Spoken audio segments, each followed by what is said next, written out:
It's alright. Prime Minister Robinah Nabbanja leero akiguddeko ogwo mukwano gwange ali eyampuliriza oluvannyuma lwa Robert Kyagulanyi Ssentamu okuvaayo n'amwambalira Climax ezaagenze maaso ne zikolebwa eri Prime Minister Nabbanja ku nsonga ezitali zimu gwali eyo ampuliriza. Ki ekyaviiriddeko Robert Kyagulanyi Ssentamu omukulembeze w'ekibiina kino ekya National Unity Platform ku opposition leader okuvaayo n'akola remarks zino ku Prime Minister Robinah Nabbanja? Yagambye nti nno ne bigambo bya Robert Kyagulanyi Ssentamu, agamba nti nno Uganda eno ffenna yaffe era nga tulina okugibeeramu, si eri abo abatono abali mu buyinza, abali mu gavumenti tebasaanidde okubeera mu ggwanga lyattu Uganda. Agamba nti eno Uganda gavumenti ya Mwami Yoweri Kaguta Museveni n'abeevuddewo, bannansi b'eggwanga lya Uganda bajja sigala mu Uganda, bannansi ngera bagitwala mu maaso, so baleme kwesiba ku nsi eno gy'oba nti nno bajja nayo. Oli ku Yugi Update TV k'osinzira oba ng'otuwuliriza, bw'otanatoyingako okkirira wansi waliwo ekigambo subscribe. Ki ekyaviiriddeko ekyatanudde Robert Kyagulanyi Ssentamu omukulembeze w'ekibiina kino ekya National Unity Platform okuba ng'agenda mu maaso n'okola statements nga zino ku Nabbanja mukyafiiri Prime Minister?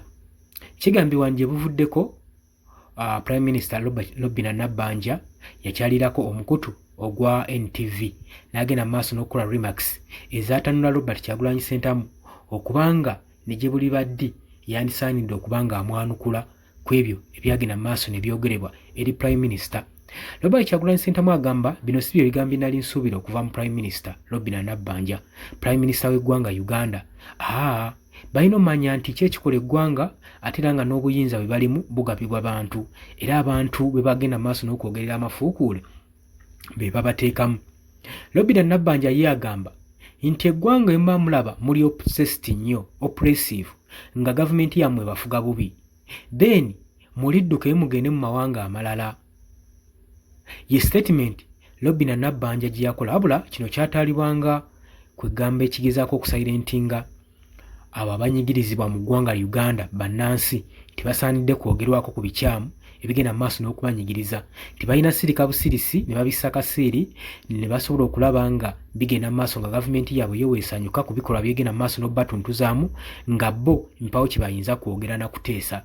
Eno statement weringa kitegeeza nti no gavumenti tebalina gy'opoozingako ku bikyamu ebigenda mu maaso, newekiba nga kinyigiriza munnansi talina kuvaayo n'ayogera. Waba awulira nga bimunyigiriza nnyo akwate ekkubo agende mu mawanga amalala gy'aba abeera. Eggwanga Uganda alirekere ba Prime Minister Nabbanja abeesobola, abalisobola, abatasobola kunyigirizibwa mu ggwanga lino Uganda. Kaakati nno ebigambo bino byayogerwa Oweekitiibwa Honorable Robert Kyagulanyi Ssentamu, President w'ekibiina kino ekya National Unity Platform, ng'agamba when a house is burning you don't tell the children to run away, but you put out the fire. Bino yabyogera ng'agezaako kwanukula Oweekitiibwa Nabbanja, Prime Minister w'eggwanga Uganda, nti ennyumba webanga ekutte omuliro tulagira abaana kudduka waka kugenda, wabula funa engeri gy'otaakirizaamu omuliro ogwo oguzikize. Kino nno kinnyonnyola engeri National Unity Platform leader Robert Kyagulanyi Ssentamu gye yaframingamu obulumbaganyi bwe oba kitwandiise attack eri Prime Minister ono Robinah Nabbanja, ng'agenda maaso n'okumwanukula bye yayogera ebitaawulikika bulungi matu g'omukulembeze w'ekibiina kya National Unity Platform eri bannayuganda. Jjukira ye eva omwoyo gumulumirira bannansi b'eggwanga Uganda, buli mbeera yonna yonna yafuba nnyo okulaba nga abataasa ku ebyo ebiba bigenda mu bukyamu, era agenda maaso okulumiriza Robinah Nabbanja Prime Minister okugamba bannayuganda abali oppressive engeri gye balimu gye balivingamu mu ggwanga lyabwe mu nsi eyaabwe nga si basanyufu nga banyigirizibwa naye nga mpaawo kye bayinza okukola era nga mpaawo ayinza kubataasa so nga n'ebitongole bye bateekawo ebiyinza okulwanira munnansi nabyo tebiri independent bisalirwawo busalirwa ekyokukola kati ne weesanga nga munnayuganda anyigirizibwa nnyo nga talina waakuddukira.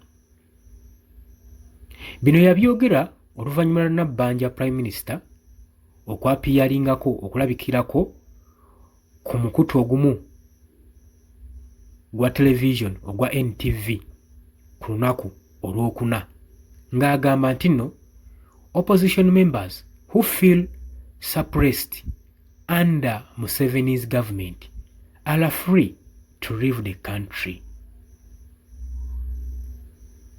Agamba nti abo bali ku ludda oluvuganya gavumenti abali ku opposition bwe baba bawulira basindiikirizibwa wansi wa gavumenti ya Mwami Yoweri Kaguta Museveni baddembe okwabulira eggwanga ne bagenda ewala yonna gye baagala gye batasobola banyigirizibwa. Eno statement yayogerwa Prime Minister Nabbanja Peter Mukyafiiri, Prime Minister w'eggwanga Uganda.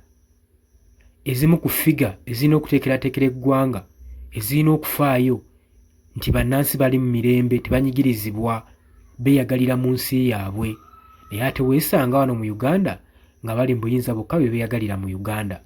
Ensonga lwaki Robert Kyagulanyi Ssentamu amugambye nti mulina okitegeera n'okimanya nti eggwanga lyaffe ffenna so si mmwe abatono abali mu buyinza, ekyo musaanidde mukimanye. Eno nno statement teyawulikika bulungi mu matu ga Robert Kyagulanyi Ssentamu, omukulembeze w'ekibiina kya National Unity Platform, era y'ensonga waaki yatutte obudde okuddamu okugyogerako. Mu bigambo bye eby'amaanyi ebizito, Robert Kyagulanyi Ssentamu yataddeyo wanded message ey'amaanyi, obubaka obwewuunyisa ku mukutu gwe ogwa Twitter akawungeezi ng'agamba nti nno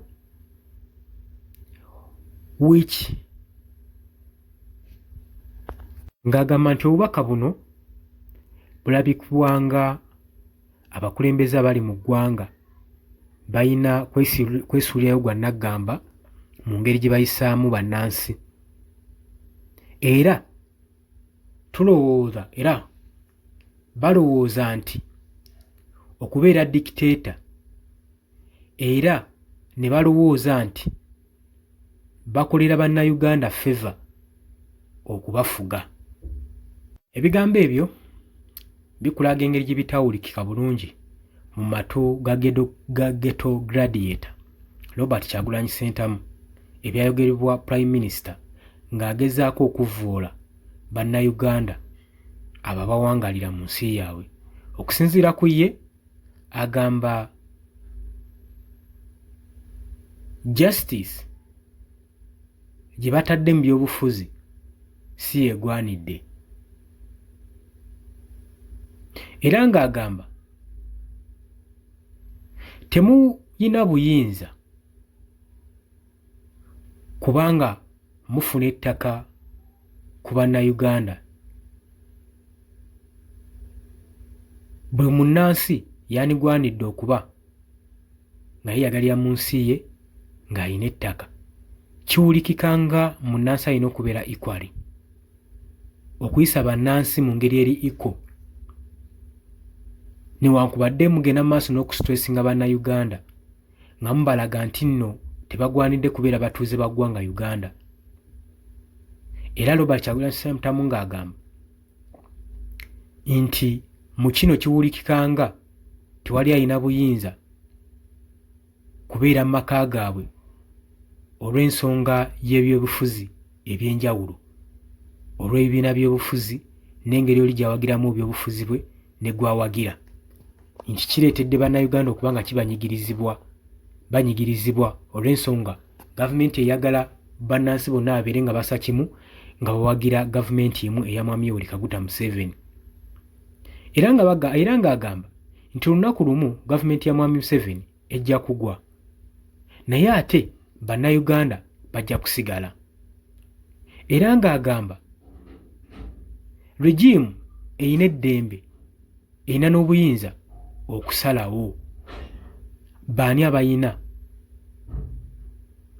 agamba nti regime ya Mwami Museveni terina ddembe na nkizi kusalawo ngeri ki oba na baani abateekeddwa okusigala mu ggwanga Uganda. Bino nno ebigambo byayongeddemu muliro mu byobufuzi ebigenda mu maaso wakati w'ekibiina kya NRM ssaako n'oludda olw'opposition okuva mu kibiina ekya National Unity Platform, era nga bino ebigambo byongera okuba nga birumiriza gavumenti okubanga bagibanja political freedom okusobola okulaba ng'ewa bannansi omwagaanya okuparticipatinga mu buli kintu kye baagala n'okweyagalira mu ggwanga lyabwe nga tebatuntuzibwa. Oli ku Yugi Updates TV kosinza obba ng'otuwuliriza gw'atannatweyungako kubiriza wansi waliwo ekigambo subscribe kikooneko obeere ng'otweyungako. Mbagaliza ekiro ekirungi. Mweraba.